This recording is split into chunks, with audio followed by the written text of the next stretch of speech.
আমাদের মধ্যে অনেকে রয়েছে যারা কাজকে কিভাবে প্রায়োরিটি করতে হয় সেটা জানি না।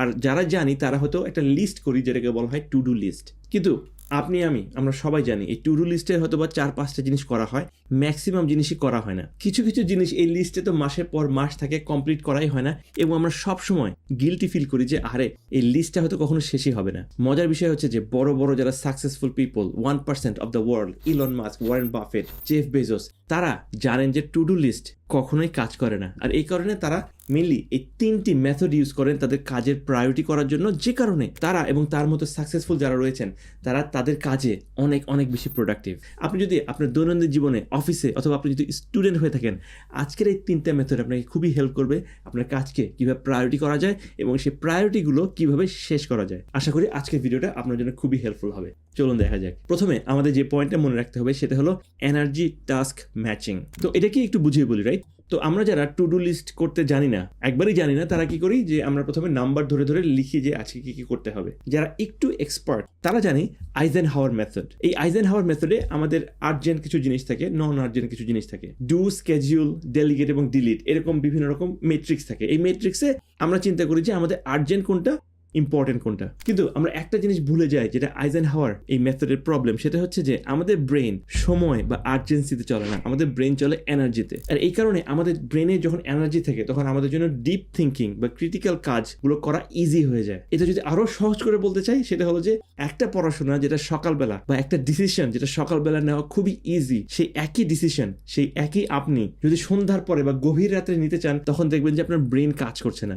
সময় তো একই, 60 মিনিটে 1 ঘন্টা, এটা তো চেঞ্জ হচ্ছে না, চেঞ্জ হচ্ছে আপনার এনার্জি। তাই এই এনার্জি টাস্ক ম্যাচিং এ আপনাকে এনার্জির সাথে সাথে আপনার টাস্ক বা যে কাজটা রয়েছে সেটা ম্যাচ করতে হবে। বড় বড় সাকসেসফুল ব্যক্তিরা সবাই এই কাজটি করে থাকেন, যেটা হচ্ছে 3টি ফেজে তাদের কাজকে ভাগ করে রাখেন। নাম্বার 1 হচ্ছে high energy task. High energy task যেমন ডিপ ফোকাস, ক্রিটিক্যাল থিঙ্কিং, এই জিনিসগুলো, বা যখন স্টাডি করতে হবে সবচেয়ে কঠিন জিনিসটা, সবচেয়ে হাই এনার্জি ওই টাস্ক ওই স্ল্যাবে বা ওই সময়ে করতে হবে। সেই সময় আপনার ব্রেন অনেক বেশি অ্যাক্টিভ থাকবে। মিড এনার্জি টাস্কের মধ্যে ইমেল করতে পারেন, কোলাবোরেটিভ ওয়ার্ক যেমন মিটিং করতে পারেন।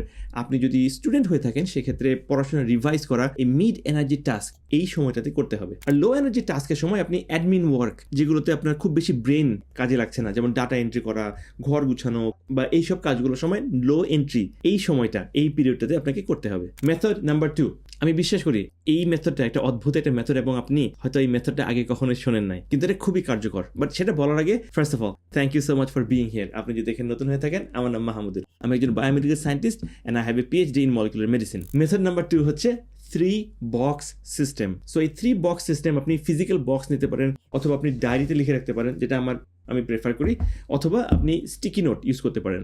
এই 3টে বক্সে কি থাকবে, ডেফিনেটলি আপনি কি কি করবেন সেটা থাকবে, রাইট?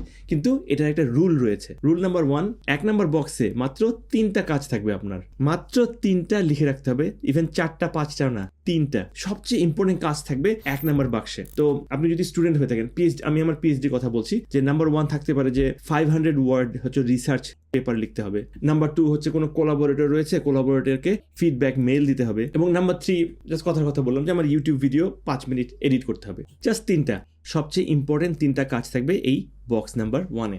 সোজা কথা, ঠিক আছে? এখন কি হবে যদি আরেকটা কাজ চলে আসে, যেটা ডেন্টাল অ্যাপয়েন্টমেন্ট আপনাকে নিতে হবে বা কিছু করতে হবে? যেহেতু 1 নম্বর রুল হচ্ছে এই বক্সে 3টার বেশি জিনিস থাকবে না, আপনাকে প্রথমে এই 3টা জিনিস শেষ করতে হবে, তারপরে আপনাকে অন্য কিছু চিন্তা করতে হবে। তাহলে বাকি কাজগুলো কোথায় থাকবে?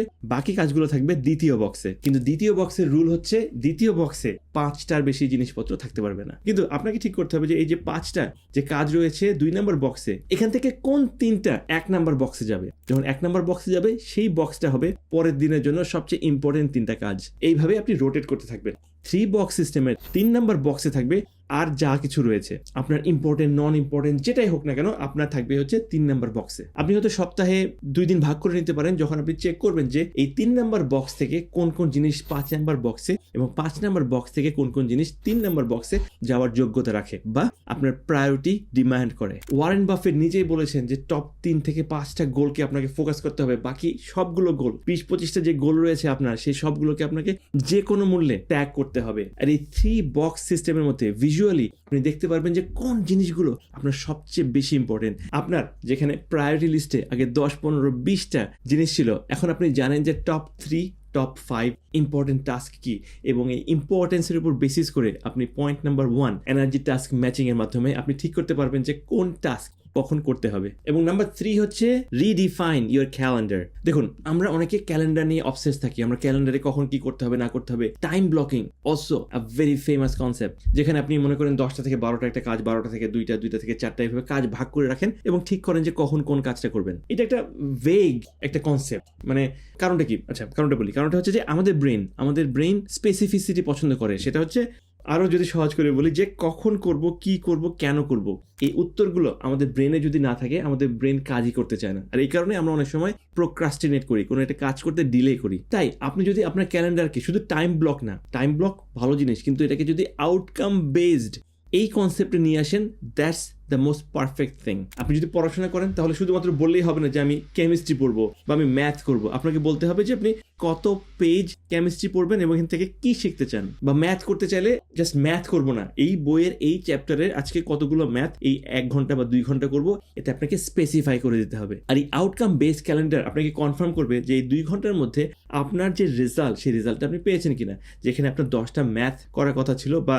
10 পেজ প্রেজেন্টেশন রেডি করার কথা ছিল, আপনি হয়তো 8 পেজ করলেন, বাট স্টিল আপনার ব্রেন জানবে যে ওই সময় আপনার টাস্কটা কি ছিল। আর এইভাবে আপনি যদি প্রত্যেকটা কাজের জন্য একটা টাইম ব্লকের সাথে সাথে আউটকাম বেস একটা স্ট্র্যাটেজি তৈরি করেন, দেখবেন আপনার কাজের প্রায়োরিটি এবং রেজাল্ট আগের চেয়ে অনেক বেশি বেড়ে গেছে। কিন্তু এই 3টা মেথডের মাধ্যমে আপনি হয়তো অনেক বেশি প্রোডাক্টিভ হতে পারবেন, আপনি প্রায়োরিটি করতে পারবেন যে কোন কাজ কোন সময় করতে হয়। কিন্তু এই সব কিছু কিন্তু ডিপেন্ড করছে যে আপনি কিভাবে এইসব কাজে ডিপ ফোকাস করতে পারছেন। কিন্তু আজকের এই মোবাইলের যুগে, যেখানে আমাদের অ্যাটেনশন স্প্যান এত কম, আপনার যদি ডিপ ফোকাস করার ক্ষমতা যদি আপনার হারিয়ে যায়, যদি কমে যায়, তাহলে আমার একটা ভিডিও রয়েছে, এই ভিডিওটা আপনাকে হেল্প করবে আবার সেই ফোকাসকে ফিরিয়ে আনতে। ধন্যবাদ এতক্ষণ পর্যন্ত থাকার জন্য। দেখা হবে অন্য কোনো ভিডিওতে।